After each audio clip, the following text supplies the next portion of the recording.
The Trumpet of the Swan by E.B. White. Chapter 1. Sam. Walking back to camp through the swamp, Sam wondered whether to tell his father what he had seen. "I know one thing," he said to himself.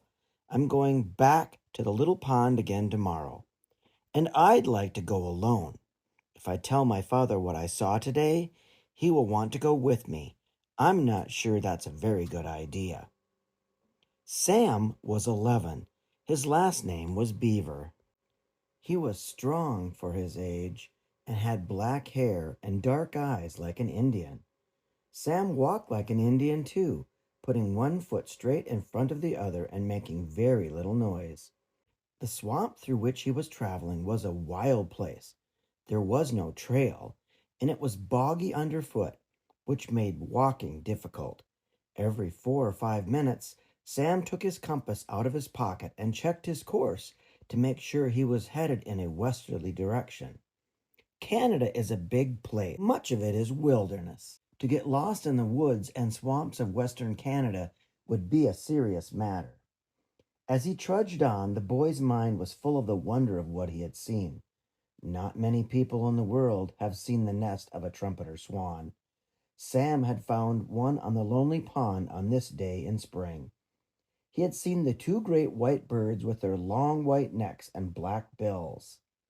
Nothing he had ever seen before in all his life, and it made him feel quite the way he felt on that wild little pond in the presence of those two enormous swans. They were so much bigger than any bird he had ever seen before. The nest was big, too, a mound of sticks and grasses. The female was sitting on the eggs. The male glided slowly back and forth, guarding her and the nest. When Sam reached camp, tired and hungry, he found his father frying a couple of fish for lunch. "Where have you been?" asked Mr. Beaver. "Exploring," replied Sam. "I walked over to a pond about 1.5 miles from here. It's the one we see from the air as we're coming in. It isn't much of a place, nowhere near as big as this lake we're on." "Did you see anything over there?" asked his father. "Well," said Sam, "it's a swampy pond with a lot of reeds and cattails. I don't think it would be any good for fishing. And it's hard to get to. You have to cross a swamp." "See anything?" repeated Mr. Beaver.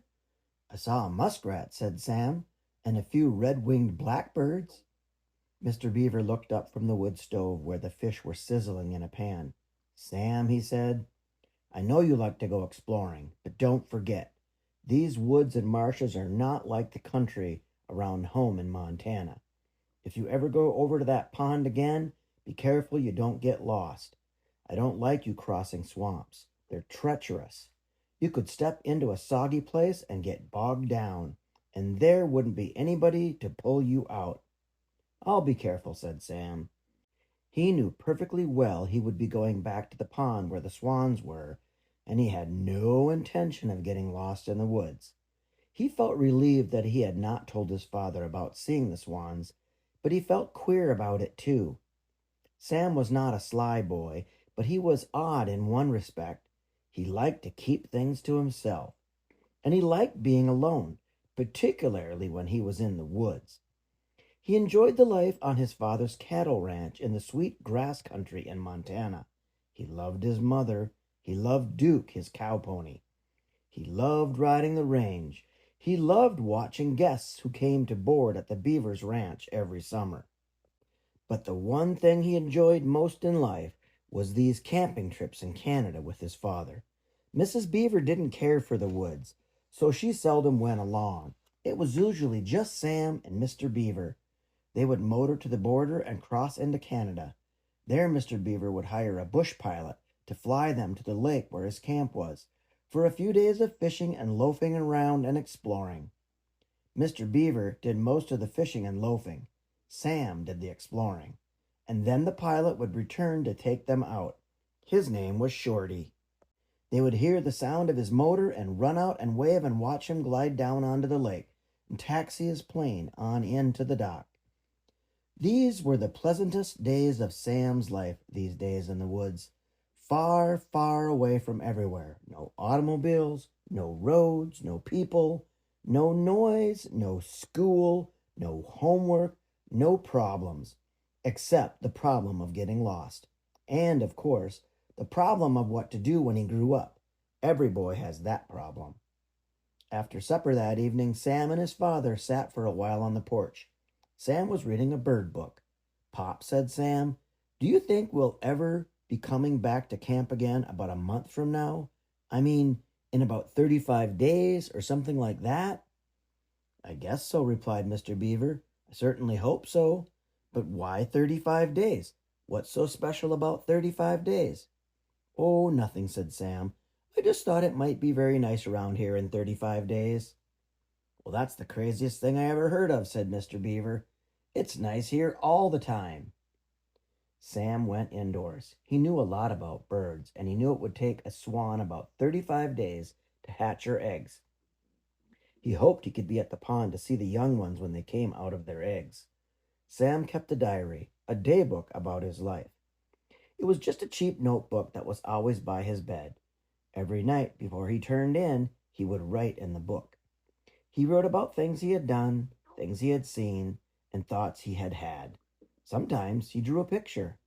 He always ended by asking himself a question so he would have something to think about while falling asleep. On the day he found the swan's nest, this is what Sam wrote in his diary. "I saw a pair of trumpeter swans today on a small pond east of our camp. The female had a nest with eggs in it. I saw 3. I'm going to put 4 in the picture because I think she was laying another one. This is the greatest discovery I have ever made in my entire life. I did not tell Pop. My bird book says baby swans are called cygnets. I'm going back tomorrow to visit the great swans again. I heard a fox bark today. Why does a fox bark? If is because he is mad, or is it he worried or hungry, or is it because he is sending a message to another fox? Why does a fox bark?" Sam closed his notebook, undressed, crawled into his bed, and lay there with his eyes closed, wondering why a fox barks. In a few minutes, he was asleep.